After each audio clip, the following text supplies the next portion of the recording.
Hey guys, Om Janikram here on day 14 of SSSVEDA, which is video blog every day in the month of August.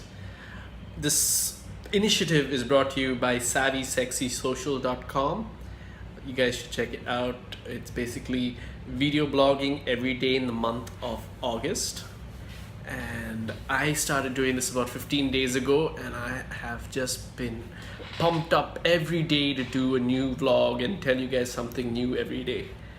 So there's also a schedule which can be followed to if you don't know what you're going to blog about, which I unfortunately have not been really keeping to, but I'm just trying to save that as my backup in case I really don't know what to talk about.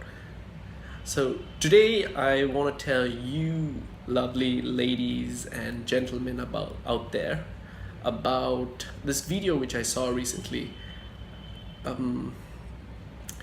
It's basically about how Frank Zappa gets on this interview show and tells people about the state of the record industry back in 1970s. Here, check it out. One thing that did happen during the 60s was some music of an unusual or experimental nature did get recorded and did get released. Now look at who the executives were in those companies at those times. Not hip young guys. These were cigar-chomping old guys who looked at the product that came and said, I don't know. Who knows what it is? Record it, stick it out. If it sells, all right.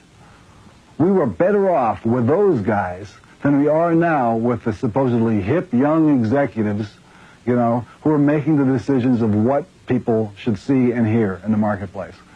The young guys are more conservative and more dangerous to the art form than the old guys with the cigars ever were.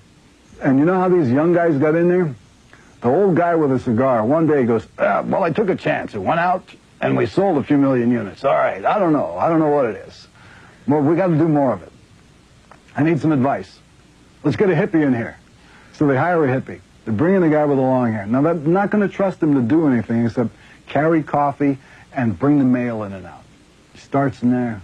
He's carry the coffee. Well, we can trust him. He brought the coffee 4 times on time. Let's give him a real job. Okay, he becomes an A&R man. From there, moving up and up and up. Next thing you know, he's got his feet on the desk. And he's saying, well, we can't take a chance on this because it's just simply, that's not what the kids really want, and I know. And they got that attitude. And the day you get rid of that attitude and get back to, who knows?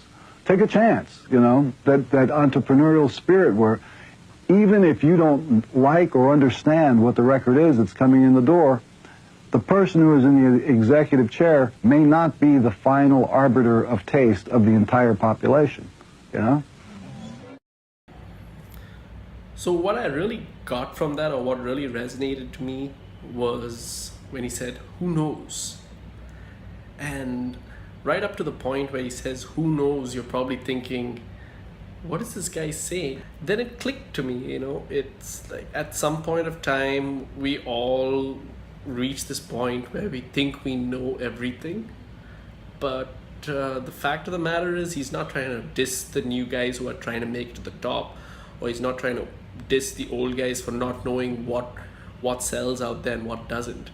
He's just trying to say that the mindset or the attitude of people out there, not all, but certain people, of just thinking, oh, that's gonna fail. No, that's not gonna happen. And it's those kind of mindsets that sometimes is the last and final say in what you guys are doing out there. Let me give you an example how now the times have changed. Right now, if you're going to record a song, put out a music album, it doesn't cost you as much. Technology has become so much cheaper. You're able to put it on iTunes or Spotify really easily. And it's really up to you to market yourself and show people what you put out there. The problem lies where you don't even take that first step to put yourself out there. You don't put your music out there because people might have said, oh, no, that's not going to work. Oh, no, that sounds bad. Just put it out there. Who knows?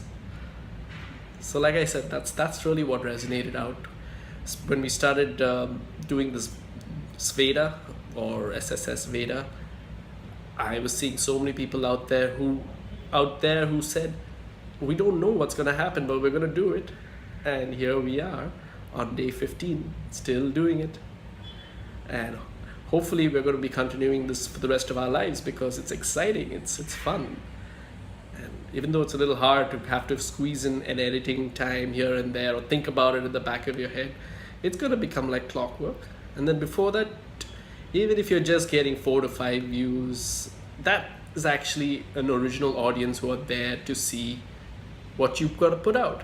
And that 4 to 5 will gradually grow to 10 to 12, and then 40 to 50s, and then 100 to 200, and then who knows, right? So this is my inspirational learnings from the day, and I wanted to share it with you guys.